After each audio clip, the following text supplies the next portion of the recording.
Okay, so I've had the question asked if a tire carrier will fit with the XRC armored fenders. It is an obvious yes, a tire carrier will work with the XRC fender.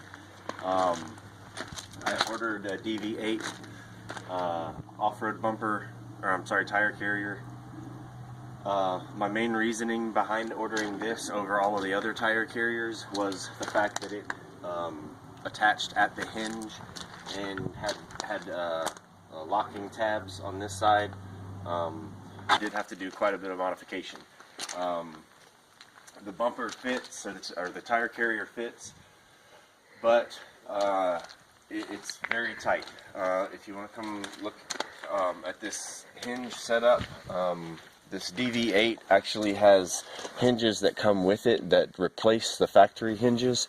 In order to get those to fit, you have to take a hinge off, drill out the pin, put a new hinge on, the one that comes with a DV8, and then it has a cam nut on here that actually adjusts your angle on the other side.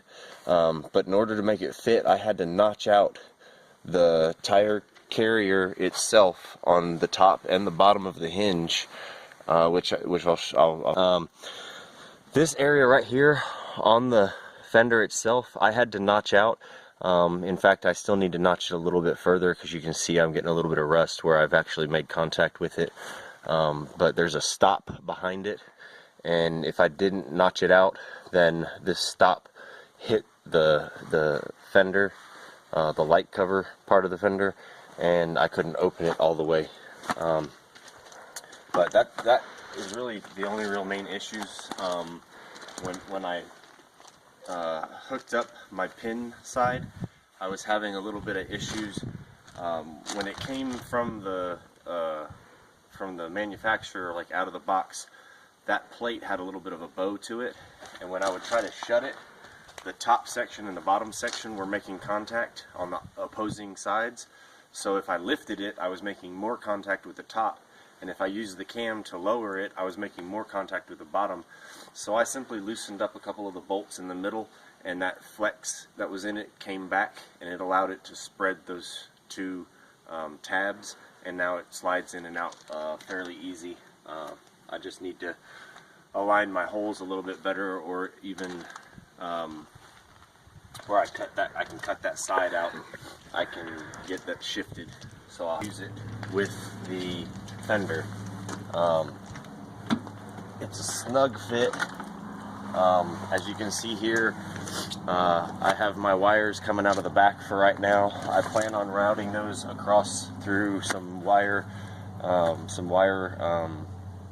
being though I just opened both, and it functions completely fine. I have to open it just a little bit too far, or just a little bit to get it to swing. I mean, everything clears, so I have to swing it all the way out. I don't have any issues with clearance. I don't have any issues with function. It doesn't shake. My tire doesn't bounce.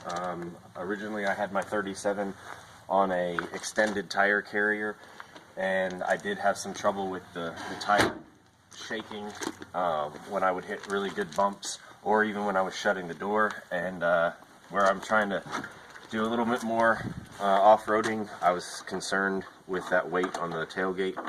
I have had about 4 Jeeps, and I've done a lot of rock crawling in my other Jeeps, and this one I've decided that I wanted to do overlanding more. I've had it for a few years, and I've just slowly been building it up. And as you can see, the only issue that I've had with this is that because of the fit on everything, I have some trouble getting these in. So usually I put the top one in first. The top one helps line everything up.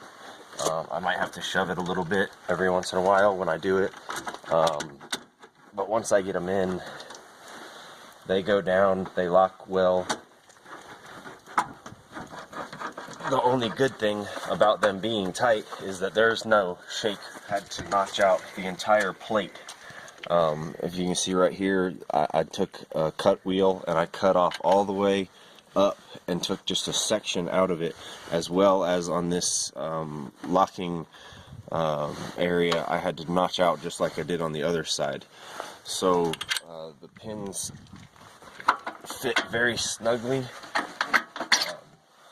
They're actually just a little bit offset because I could have taken out probably a 1/4 of an inch more or an 1/8 of an inch more and got them out a little further. Other than that, I mean, it does fit. For the time being, I have adjusted my wiring, and I mean, like you can see, it's a little snug. Again, all I would have to do is take out a little bit more metal or make the hole a little bit larger. But once it's in, it's tight. Nothing shakes, nothing rattles. The tire's on there fairly secure. I used a stock rim, so I had to add a spacer inside. They have a centering cone that comes with it, but that centering cone was not long enough to reach my rim, and if I had flipped the rim around, I would have hit the bolts that mount that that spindle bracket that you actually use to tighten up the tire. I'll also put a picture of that spacer and show how I use the other side. The plate that holds it on, I put a rubber spacer in there to not damage the face of my rim. I mounted my backup lights that I had originally and my backup camera. Everything's mounted like it was. It works. Eventually I'd like to run a hole behind the license plate and then over on the side and run my wiring through the tubing so that I can swing it open without the tailgate and without having to unplug it. Again, it will fit, it will work. I use this one because it mounted to the original hinge area and I didn't have to do anything to the sides.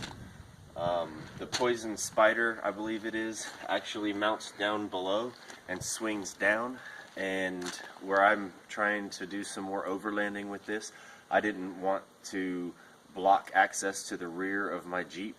I'm actually doing a drawer system in the back with my cook stove and cooler, and this allows me to swing my tire carrier all the way out and still access everything that's in the back of the Jeep.